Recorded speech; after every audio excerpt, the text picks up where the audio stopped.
uyu muriyete na Colonel autoproclamé akaba avuga yuko ibyo bakora byose ngo bikorwa babitegetswemo n'abanyapolitike bavuka hariya urabyumva neza ngo bakomeze gukora biriya ngo noneho mu rwego rwo gukumira urubyiruko ngo ruke kujya muri ADF babaha amafaranga bagire Valeri perezida abohereze kugira ngo baze kuganira n'urubyiruko akava yuko ababaha amafaranga abo baganira intwaro bagashyiramo Mbusa Nyamwisi ibyo nakwiye hano haraza kubadega ariko wareba uburyo avugamo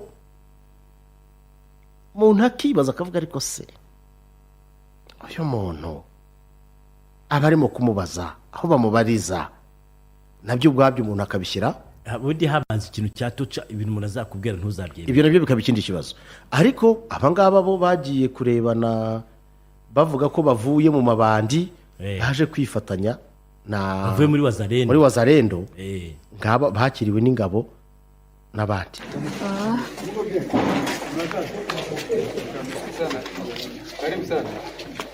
Anje Adolphe. Ongea wapecha unataka na wewe hakuna kula. Adolphe. Tunashukuru sana kwa ajili ya vijana wetu ambao wamejitahidi kwa ajili ya kupigania amani. Ni vijana wenye depuis longtemps walikuwa wanakazanaka kusema ifo amani idumu huku. Wao wakupenda kusumbua raia ya Kirumba sawa wale wengine wenye wao wanasumbua. Baba nasema hapana, si hatutaki kusumbua raia. Tunapasha kujionyesha kwa viongozi na tufanye kazi pamoja kuliko kusumbua raia. Na tunaita wengine wote kufanya hatua sawa aba wengine wa vijana kisi wamefaa sababu ili naonyesha esprit de patriotisme. Mtu hawaisumbua kwao, ni wa huku wataenda wapi? Batakuwa tu kwao na watabakia kwao. Tunashukuru sana. Aha. Ibyo ronguko abo bari bahageze ngira ngo bazanye n'ibikoresho byabo bafite udukoresho baje bavuga bati ni bamwe mu bari bakimara kuhagera rero imbunda bazanye ariko imbunda sizi bari bamaze kubitanga ibyo batanga abana bari bazi ba maonyesho aba ni viongozi harimo ngo Adolphe aba benshi na makoroneri autoproclamation ako hariya niyo bagugiye ntabwo bari gukuraho biragoye ariyo bari kwima basanze uri bande hanyuma rero ibi byose ni ibintu biri aho ngaho ntekereza yuko iyi ntambara ifite uburyo bubiri imaze kubona imaze kugera igitutu kiri kuri ku ngabo za Afurika y'Epfo cyo kiri hejuru cyane ariko kuko perezida Cyril Ramaphosa ahanganye ntagifite imbaraga zose nk'izo yari afite ubushize barabaza bati ubundi wowe uravuga ko wagiye kugarura amahoro ari n'amahoro wagiye kugarura cyangwa wagiye kurwana unarwanana n'abantu b'abagome ingabo zacu urazishyira mu kaga zirajya gupfira abantu abayobozi badafite politike nzima ku baturage babo zijya gupfira iki rero ni ibibazo biri aho ngaho ariko niba bari mu kugenda buhoro bijajara reka mbanze mbaze umuntu numve niba koko uko bihagaze wa muntu wawe aravuga ntavuga kwaye kunsubiza ajya akunda kuvuga siko adakunda kuvuga agakunda kwandika arandika tu buri wanditse ntabavuze Ndugu Maisha waramutse naramutse neza umeze neza nge ntago meze neza cyane maze iminsi mfitemo akantu ka gripe ngewe siporo yarabikemuye Mana ishimwe hanyuma rero bite amakuru mfite urayafite cyangwa ntayo ufite wabanza ukayambwira nkumva ko nyafite cyangwa niba ntayo mfite za Beni herutse kubona ubuntu wiyita Lieutenant Colonel autoproclamé arimo avugamo ngo na general niba Lieutenant General na autoproclamé bavuga yuko bo ngo cyari igikundi cyagendaga cyica abantu ariko kikajya cyiyita ngo ni ADF ariko ngo bakavuga yuko bo ngo amafaranga n'amaoda byose bikorwa n'abanyapolitiki bavugamo Mbusa Nyamwisi ibintu warabyumvise narabyumvise ese ibi bintu bifitiye valeur cyangwa bifitiye impact ubushize nigeze kubabwira ndababwira nti abandandi baricana ya mirambo tubona bishwe buri munsi nabo bafite imitwe myinshi ya mayimayi. hari zo bita za ngo fare, hakabaza ba kabido, hakabaza baza ba aho bita niba ari nira, ni benshi cyane na za kodeko. noneho ni ukuvuga ngo ubundi muri guverinoma ya Kinshasa buri mutwe ufite umuntu uwuhagarariye, yaba mu nteko ishinga amategeko cyangwa se minisitire cyangwa se mu gisirikari cya FARDC. Mbusa Nyamwisi yarafite iriya niba ari gira, ariko aza kuzayisiga aragenda ajya muri guverinoma i Kinshasa. Impamvu bashinze iriya mitwe abenshi bayishinze ku gihe cya Joseph Kabila, we ngo ntabwo yitaga ku banande, yabanje kubitaho bwa mbere mu mizo ya nyuma, noneho ngo babyita ku bacukiya. Mu Kinyarwanda sinzi ukuntu arabarakarira, yari yarabarakariye, sinzi icyo bapfaga rero ubwo. Ubwo hari amakuru noneho yari ahari avuga ko nibamara gushinga iyo mitwe irwanya Kabila, kuko yari ageze mu gihe cye cya nyuma cya manda, uzaza azabashaka byanze bikunze, kubera ko bafite imitwe irwanya ubutegetsi, bakaganira. Ariko noneho Mbusa Nyamwisi kuri we, kuko niwe twibandaho cyane, indi mitwe wenda tuvuge nko muri Masisi kugira ngo abantu babyumve neza, uwo bita Robert Seninga afite umutwe, ingi ya Nyatura harimo Seninga, harimo General Major Mayanga, harimo Brigadier General Mugabo, niwe Dumi, Ndayishimye, niwe Dumi, nibo bayoboye iki, nibo bayoboye iriya Nyatura, abazungu na Nyatura na za pariko nazo zigenda zigira abandi bari Kinshasa kandi bari muri guverinoma. Tugarutse muri Beni, ubwo bashatse gukavaringa wa mutwe wabo, bawomeka kuri ADF naro.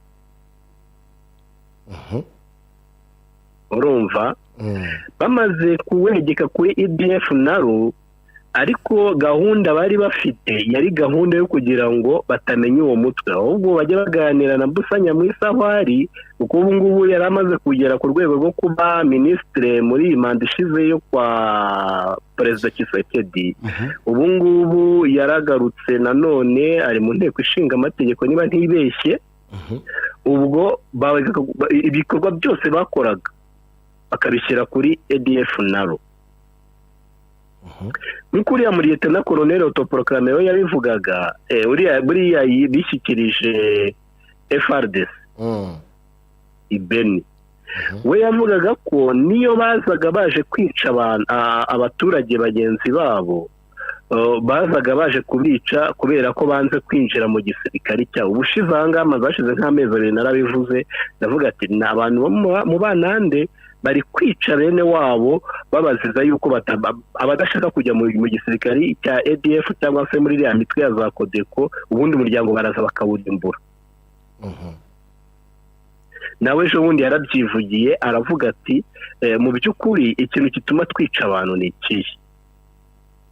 Ikintu gituma twica abantu hari igihe turebe ko tutapfa kwigaragaza, hari igihe dutuma umuturage twamutuma kuduhahira amafaranga yenda akaba yayatwara ntayagarure. Ubwo ngo tayari umuryango we kuva ku mwana mutoya kugeza ku mukuru baramwica. Hanyuma ibi ngibi bishobora kugira izihe ngaruka kuri Mbusa Nyamwisi ndetse na politike rusange ya Kongo? Muri iyi minsi hari umuntu twavuganye uri Kinshasa ambwira ko abantu bagiye bafungwa cyane muri za demiyape muri za makara za ndoro ari abantu bavuga ururimi rw'ikinyarwanda muri uriya mwaka ushize no mu ntangiriro z'uyu. ihangane gatoya, mu kanya gato turaza kugaruka.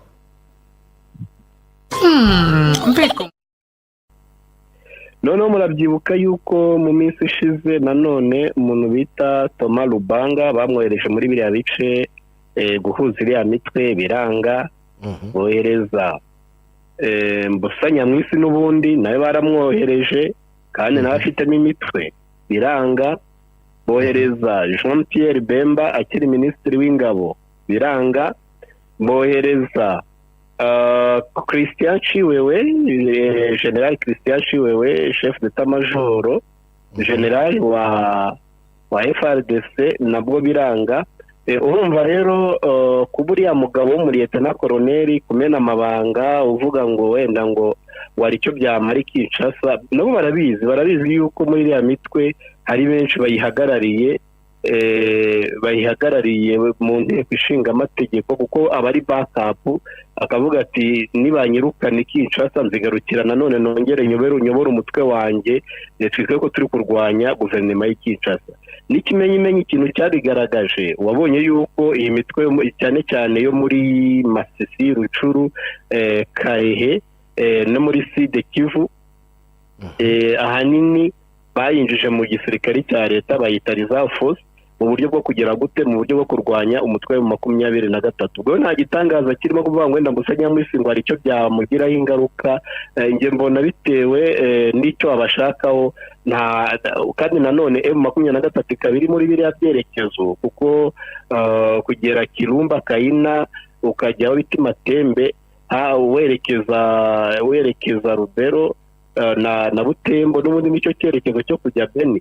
Urumva rero ni ikibazo, nabwo bashobora kuvuga bati tubakozeho bajya kwiyunga kuri M23, ahubwo reka tubihorere wenda ejo bazadufasha kurwanya umutwe wa M23. Okay. Hanyuma rero tugaruke ku bindi bihari. Ahubwo hari ikintu ushaka kukubaza niba ayo makuru nawe uyafite, ngo haba hari umwuka mubi hagati y'abajenerali babiri, Chiko ndetse na Chirimwami. Ayo makuru aba yafite ku wenda umwuka mubi hagati ya Chiko na Chirimwami. Chirimwami ni guverineri militaire wa Nord Kivu. Chiko ashinzwe operation muri Grand Nord. Ni Grand Nord ntabwo ari hose, ariko no abagabo babiri bose bagiye batsindwa ku rugamba. Bahereye kuri Chirimwami igihe yirukaga mu ishyamba. Yigeze kwirukankana urukweto rumwe, rumwe rwambaye sandari urundi rwambaye botine. Ubwo rero ariko umwana mubi ibyo bintu bigaruriye iki koko? We tubwire kugira ngo ugere ku byabayeho. Urumva ubwo Chirimwami amaze kwiruka bahazanye Chiko muri za Rucuru, uko ni konfli yatangiye mbere. Ubwo bamaze kuzana Chiko nawe ahanyenyazaho biranga. Bimaze kwanga arongera aragenda. Chirimwami bamujyana iriya za Beni. Nubwo batangiye kujya bacurirana rero. Urumva nawe barakwirukankanye, uretse nawe barakwirukankanye. Barakwirukankanye nawe barakwirukankanye. Urumva? Ubwo buriya umuntu bita Chiko no kudafungwa no kutagira gute, buriya afite icyo apfana na Perezida Tshisekedi no mu miryango yabo. Narabyumvise ko ari mwene wabo hafi. Yego, ariko Chirimwami nawe akaba ari mwene wabo mu miryango yo kwa Nyekaru. Nyakeru umugore wa president. Ubwo rero Chirimwami agomba kuba afite amamuko i Burundi. None se umugore wese nawe Nyakera ari umunyarwanda. N'abarundi. Ariko babashi bagiye batura hari abantu bakunda kwitwa Chirimwami n'abashi. Ubwo rero urumva umwe ari kwa bose undi ari kwa mabuja. Noneho harimo konfli yo kuvuga ngo umwe aravuga ati urimo uratwangiriza, urimo urafatisha uduce, undi akavuga ati ese we rucurose ko bakwirukankanye wambaye urukweto rumwe ugahungira i Bugande, undi akavuga ati njye nyoboye province, undi nawe ati uyoboye ingabo ariko barimo barakwirukankana. Nizo komfuri ziba zirimo muri kariya gace. We nanuza na Chiko na Cirumwami, urabyibuka yuko Chiko yari brigadier general, Cirumwami ari Shoro, Cirumwami yaramurutaga. Ariko kugeza amagingo aya ngaya nta bagabo n'ubundi nabo bagiye bazamuka cyane, bagiye bazamuka bihuta mu mapeti, kuko nko mu 2000 Chiko yari majoro, kuko buriya yigeze kuyoborwaho na General Makenga. Yego. Hanyuma ariko hari akantu kavuzwe ngo igihe bajyaga kumuhata ibibazo ngo impamvu yirukanse ava muri iyo bice M23 maze kwigarura muri iyi minsi, ngo yaba yaravuze ko Cirumwami yanze kumwohereza umusada wagomba kuzanwa n'indege ngo zitandukanye, bakavuga ngo ntabwo yakoreza indege batazirasira aho ngaho, kandi uwo musada wari kumufasha kuko abandi bari guturuka Butembo bari babuze amayira, bagahitamo gukizwa n'amaguru n'ingabo ze. Bavuga ngo yaramuvuze ati niwe wabiteye. Wenda sinzi niba ari cyo, ariya buri wese abagira ate, ariya buri wese aba yisobanura ashaka kwikuraho icyaha. Ariko muri iki gihe ahanini bano ba guverineri, mbere Constantima Lieutenant General ari we uyoboye province ya Nord Kivu, yari afite abasirikari mu nshingano n'abasivili. Ariko ubu ngubu basa nk'aho babisepaye, bacira umwami ni mu buryo buri administrative, noneho igisirikare nacyo kikagira undi muntu ushingwa za operation.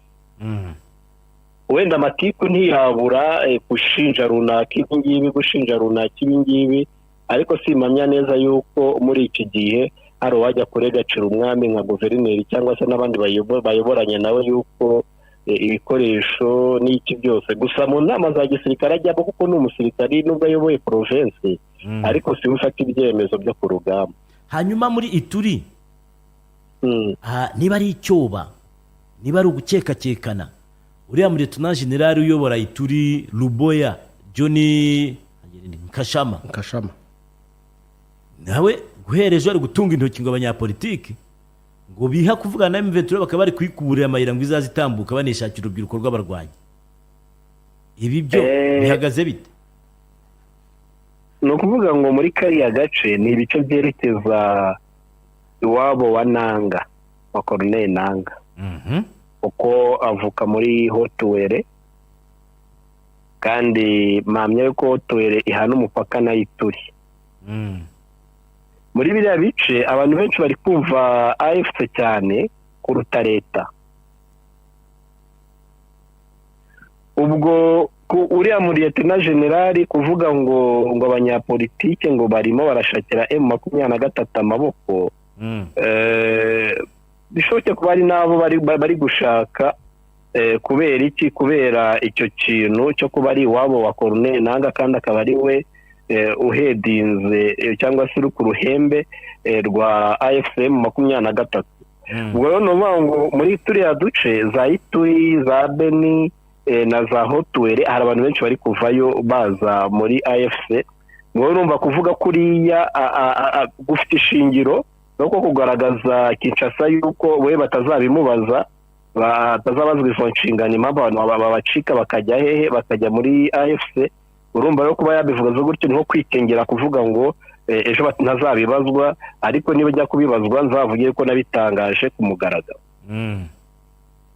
Hanyuma umuntu agarutse hafi ya Sake ngo muri weekend hagaragaye Special Force ya Afurika y'Epfo ngo irasa ku buryo bwa kwerikweri, ariko nayihura n'umuriro ngo barasa n'abandi kwerikweri, ku buryo ngo habaye icyo abantu bitaga ngo umukukuzo, ngo abantu bararasana pe. Ayo makuru yafite? Ya ntabwo byigeze bibaho. No kubeshya. Aya ntabyigeze bibaho rwose. Muri make ntabwo bigeze barasa. Aya nta ntambara yabaye. ntayo ahantu habaye intambara n'ahantu bita Ibibwe bateye M23 abarundi na Afrika y'Epfo.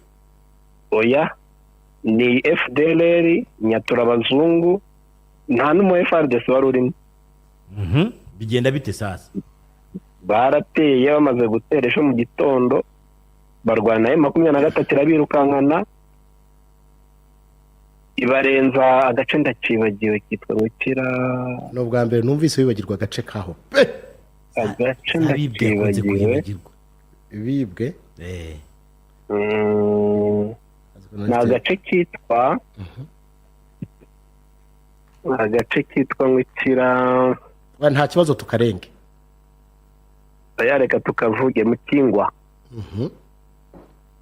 Mukingwa niho baturutse barabatera gusa barwanya amasaha agera nko muri 3 cyangwa 4.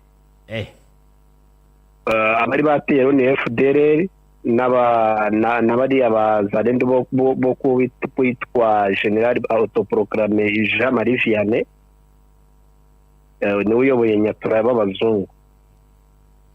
Biyita abazungu. Ari Nyatura akaba na Nyatura abazungu na Pareko FF ibyo byose. Ubwo rero barabateye bamaze kubatera bararwana baza kubasubiza inyuma.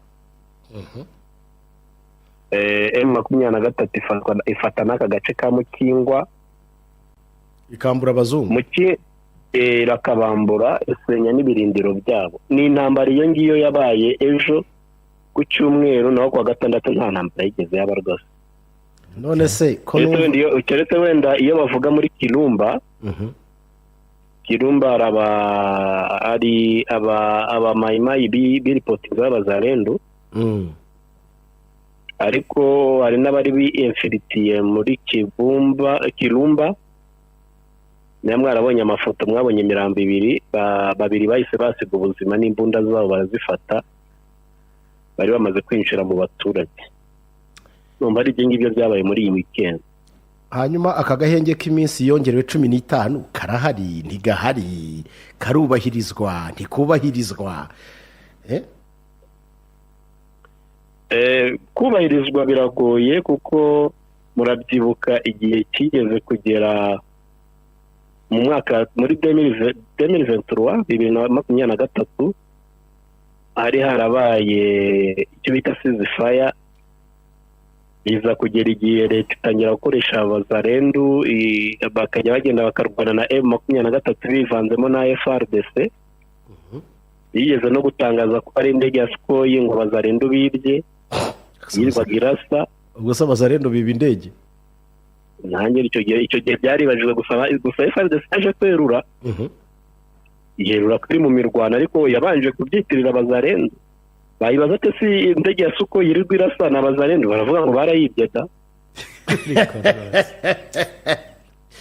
Ngo barayibye icyo gihe tutanya bate se barayibye bayijyana mu ntoki z'inyabyondo iriya ujyaza warikare ko ari wenda bariho bayihisha. Nyuma leta yaje kwigaragaza iravuga ati natwe turi mu mirwano. Ubwo ubungubu rero hari gukora abazalendo cyane mu mirwano. Urumva rero ako gahenge ntabwo karimo kubahirizwa. Ariko na Muyaya yavuze ati icyo tureba nta nubwo ari iminsi yo kutarwana ahubwo icyo twe tureba ni ukugarura amahoro. Ni ukugarura amahoro ariko urumva yuko kenshi iyo bagabye ibitero bagakubitwa baravuga bati M23 ngo yishe iriya trêve humanitaire. Urumva rero Muyaya yavuga bimwe abandi bo mu ngabo nabo bakavuga ibindi. Hanyuma Mayisha Karame hari sinemera wenda niba ari ukuri cyangwa atari ukuri. Ariko hari ibintu mperutse gusoma ku kinyamakuru kivuga yuko mu ntambara yabereye za Kanyabayonga n'ahandi bavuze ko bigaragara ko abarundi bashobora kuba barabuze abasirikare bakabakaba 550. Ntabwo ari abarundi gusa bo bavugaga ngo barundi. Ibyo bintu byaba ari byo cyangwa wenda bishe za Red Tabara bazitirira Urundi? Oya abarundi bo bariyo na Sadek yari iriyo ariko na FARDC nayo yahaburiye abasirikari benshi kandi bakomeye.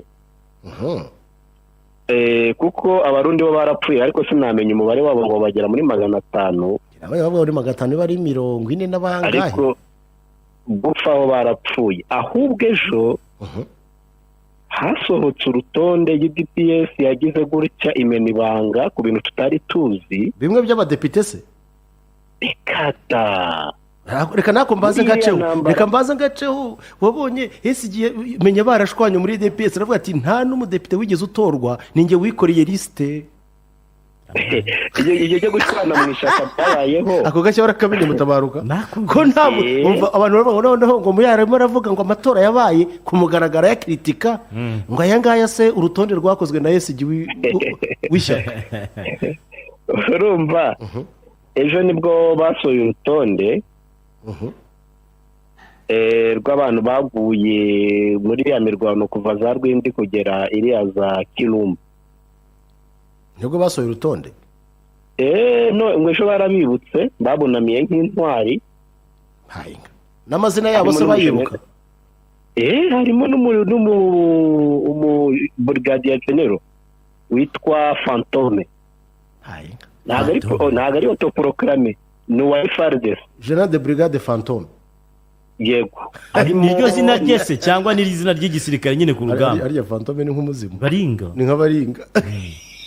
Oya bukubye gatoya ndebe urutonde namwe tuboherereze. Oya reka nta kibazo, reka ndeke kugukupa dukomeze urutonde urumbwira ibirimo uraza kurumva nyuma neza. Turimo harimo amazina ye yombi arimo, ariko reka tumufate General de Brigade Fantome.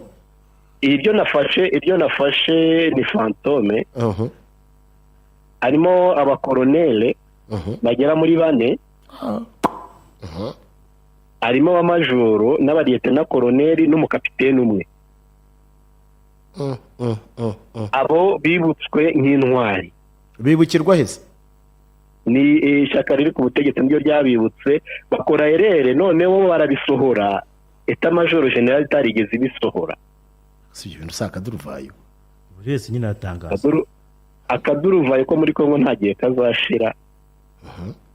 Ubwo ejo nibwo inkuru yatangiye gucicikana, abantu bose bari barabihishe, abantu bose batangira kumenya ayo makuru, ariko amakuru ahari nuko babakuye Butembo, imirambo bayikuye Butembo bayizana i Goma,